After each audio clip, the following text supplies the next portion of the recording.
আরব আমিরাতের সেই সামরিক ঘাঁটিতে দিনটা শুরু হয়েছিল খুবই স্বাভাবিকভাবে।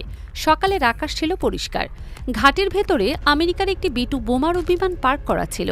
এর চারপাশে সারিবদ্ধভাবে দাঁড়িয়েছিল আরও বেশ কয়েকটি অত্যাধুনিক ফাইটার জেট। সব মিলিয়ে পরিস্থিতি ছিল একদম স্বাভাবিক।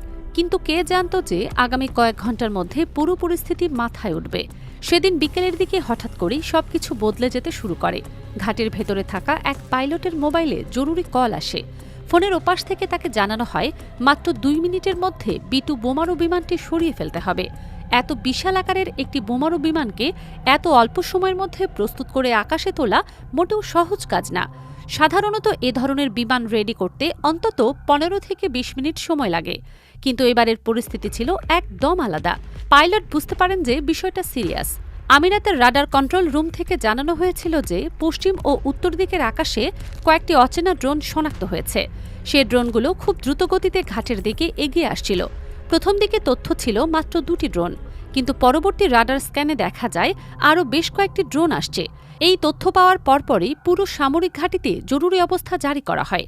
চারিদিকে দৌড়াদৌড়ি শুরু হয়ে যায়। পাইলট আর কোনো প্রশ্ন না করে সরাসরি রানওয়ের দিকে ছুটে যান। তার হাতে সময় ছিল মাত্র কয়েক মিনিট। বিমানের ভেতরে ঢুকেই তিনি দ্রুত সব সিস্টেম চালু করতে শুরু করেন। ইঞ্জিন স্টার্ট করতে করতেই তিনি টাওয়ারের সাথে যোগাযোগ করেন। কয়েক মুহূর্তের মধ্যেই বিশাল সেই বোমারু বিমানটি আকাশে উঠে যায়। তবে এই পুরো ঘটনা শুরু হয়েছিল আরও অনেক আগে থেকেই।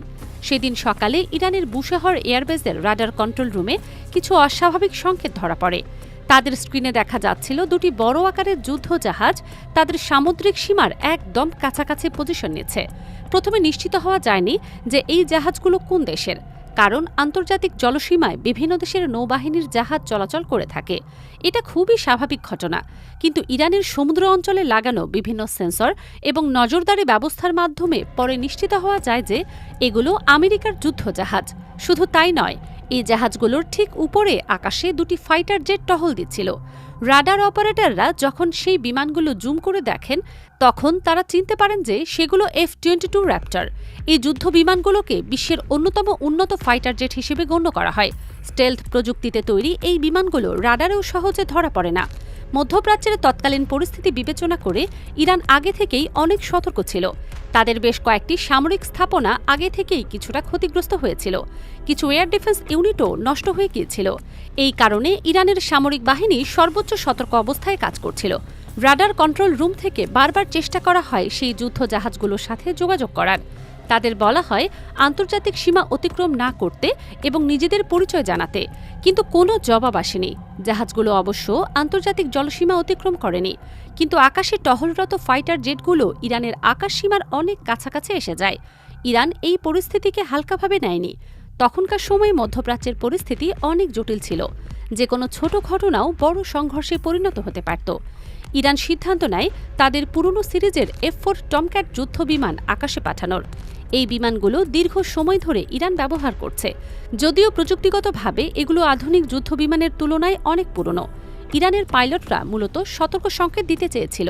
তারা বোঝাতে চেয়েছিল যে এই আকাশ সীমার খুব বেশি কাছে আসা ঠিক হবে না। 2টি টমক্যাট দ্রুতগতিতে আকাশে উঠে যায় এবং সেই অজানা বিমানগুলোর দিকে এগিয়ে যেতে থাকে। কিন্তু যা হওয়ার আশঙ্কা ছিল তাই হলো। পরিস্থিতি আরও জটিল হয়ে উঠতে থাকে। ইরানি পাইলটরা তাদের ককপিটের সতর্কতা সংকেত দেখতে পান। তাদের সিস্টেম জানাচ্ছিল যে অন্য বিমানগুলো তাদের লক করার চেষ্টা করছে, মানে তাদের টার্গেট হিসেবে চিহ্নিত করা হচ্ছে। আধুনিক স্টেলথ প্রযুক্তি এবং উন্নত রাডার ব্যবস্থার সামনে তাদের পুরনো বিমানগুলো খুব একটা কাজে আসবে না, এটা তারা জানতেন। সরাসরি সংঘর্ষে গেলে খুবই বিপজ্জনক পরিস্থিতি তৈরি হতে পারে। তাই তারা ফিরে আসতে বাধ্য হন। কিন্তু ইরান এখানেই থেমে থাকেনি। তারা পরবর্তী পদক্ষেপ হিসেবে 2টি ড্রোন আকাশে পাঠায়। ড্রোনগুলো আমেরিকান যুদ্ধ বিমানগুলোর দিকে এগিয়ে যেতে থাকে। ইরানের কাছে বেশ উন্নত এয়ার ডিফেন্স সিস্টেম থাকলেও তারা বুদ্ধিমানের মতো মিসাইল ব্যবহার না করে ড্রোন পাঠানোর সিদ্ধান্ত নেয়। এর পেছনে একটা কৌশলগত কারণ ছিল। আধুনিক যুদ্ধ বিমানগুলো অনেক সময় শত্রুপক্ষের রাডার এবং এয়ার ডিফেন্স সিস্টেমের সংকেত বিশ্লেষণ করতে পারে। কোথা থেকে ক্ষেপণাস্ত্র উৎক্ষেপণ করা হচ্ছে সেটিও তারা শনাক্ত করে ফেলতে পারে। এই কারণে ইরান সরাসরি মিসাইল ব্যবহার না করে ড্রোন পাঠানোর পথ বেছে নেয়। কিন্তু সেই 2টি ড্রোন খুব বেশি দূর যেতে পারেনি। আকাশে থাকা সেই অজানা যুদ্ধ বিমানগুলো দ্রুত সেগুলোকে মাত্র কয়েক মিনিটের মধ্যেই নিষ্ক্রিয় করে ফেলে। এরপর সেই বিমানগুলো ধীরে ধীরে এলাকা ছেড়ে দূরে সরে যেতে শুরু করে, কিন্তু পুরোপুরি চলে যায় না, একটা নির্দিষ্ট দূরত্বে অবস্থান করতে থাকে। এই ঘটনার পর ইরান আরও বড় পদক্ষেপ নেওয়ার সিদ্ধান্ত নেয়। তারা একসাথে 15টা ড্রোন আকাশে উড়িয়ে দেয়। এত সংখ্যক ড্রোন একসাথে পাঠানোর পেছনে একটা সুনির্দিষ্ট পরিকল্পনা ছিল। ড্রোনগুলোকে বিভিন্ন দিকে পাঠানো হয় যাতে সেগুলো একসাথে শনাক্ত করা কঠিন হয়ে যায়। কিছু ড্রোন আন্তর্জাতিক আকাশসীমার ভেতরে থেকেই ঘুরে বেড়াতে থাকে। কয়েকটি ড্রোন আরব আমিরাতের সামরিক ঘাটের দিকে এগিয়ে যেতে শুরু করে। এদিকে আমিরাতের ঘাটির রাডার কন্ট্রোল রুমে থাকা অফিসার যখন এই ড্রোনগুলো শনাক্ত করেন, তখন তিনি বুঝতে পারেন যে পরিস্থিতি গুরুতর হতে পারে। ড্রোনগুলোর গতিপথ দেখে মনে হচ্ছিল তারা ঘাটির দিকেই আসছে। দেরি না করে সঙ্গে সঙ্গে ঘাটির ভেতরে থাকা মূল্যবান বিমানগুলো দ্রুত সরিয়ে নেওয়ার জরুরি নির্দেশ দেয়া হয়। সবচেয়ে বেশি অগ্রাধিকার দেয়া হয় B-2 বোমারু বিমানকে। এই একটা বিমানের দাম প্রায় $2 বিলিয়ন বেশি। এ কারণেই সবার আগে এটিকে নিরাপদে সরানোর চেষ্টা করা হয়। পাইলট খুব দ্রুততার সাথে কাজ করেন। তিনি জানতেন প্রতিটি সেকেন্ড গুরুত্বপূর্ণ। সাধারণত এত বড় একটা বিমান প্রস্তুত করতে সময় লাগে অনেক, কিন্তু জরুরি পরিস্থিতিতে অনেক কিছুই সম্ভব হয়ে যায়। মাত্র কয়েক মিনিটের মধ্যেই বিশাল এই বোমারু বিমানটি রানওয়ে ছেড়ে আকাশে উঠে যেতে সক্ষম হয়। ঘাটির কর্মীরা স্বস্তির নিঃশ্বাস ফেলেন যখন দেখেন যে সবচেয়ে মূল্যবান অ্যাসেটটি নিরাপদে চলে গেছে। কিন্তু ঘাটিতে থাকা বাকি সব বিমানকে এত দ্রুত সরানো সম্ভব হয়নি। কয়েকটি আধুনিক ফাইটার জেট তখনও রানওয়ের কাছাকাছি অবস্থানে ছিল।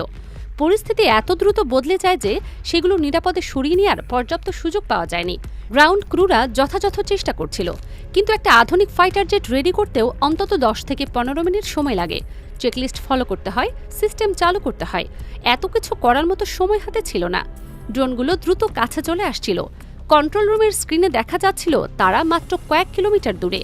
ঘাটির এয়ার ডিফেন্স সিস্টেম সক্রিয় করা হয়, কিন্তু পরিস্থিতি এত দ্রুত অ্যাসকেলেট হচ্ছিল যে কেউই নিশ্চিত ছিল না পরবর্তী কি হবে। সামরিক বিশেষজ্ঞরা পরে বলেছেন যে এই পুরো ঘটনাটি মধ্যপ্রাচ্যে কতটা উত্তেজনাপূর্ণ পরিস্থিতি বিরাজ করছিল তার একটা স্পষ্ট উদাহরণ। একটা ছোট ঘটনা যে কিভাবে বড় সংঘর্ষ তৈরি হতে পারে সেটা এই ঘটনায় দেখা গেছে। পরবর্তীতে বিভিন্ন আন্তর্জাতিক গণমাধ্যমে এই ঘটনার খবর প্রকাশিত হয়। কিছু স্যাটেলাইট ছবিও প্রকাশ পায় যেখানে ঘাটির তৎপরতা দেখা যায়। তবে এ ব্যাপারে কোনো দেশই বিস্তারিত কোনো তথ্য প্রকাশ করেনি। আমেরিকা, ইরান এবং আরব আমিরাত কেউই সরাসরি কিছু বলেনি। কূটনৈতিক সূত্রগুলো জানায় যে পর্দার আড়ালে বেশ কিছু যোগাযোগ হয়েছিল, কিন্তু সেই কথোপকথনের বিস্তারিত কখনোই প্রকাশ্যে আসেনি। এই ঘটনা থেকে বোঝা যায় যে আধুনিক যুদ্ধ কতটা জটিল হতে পারে। ড্রোন প্রযুক্তি যুদ্ধের ধরনই বদলে দিয়েছে। এখন আর শুধু ফাইটার জেট বা ট্যাঙ্ক দিয়ে যুদ্ধ হয় না, ছোট একটা ড্রোনও অনেক বড় ক্ষতি করতে পারে।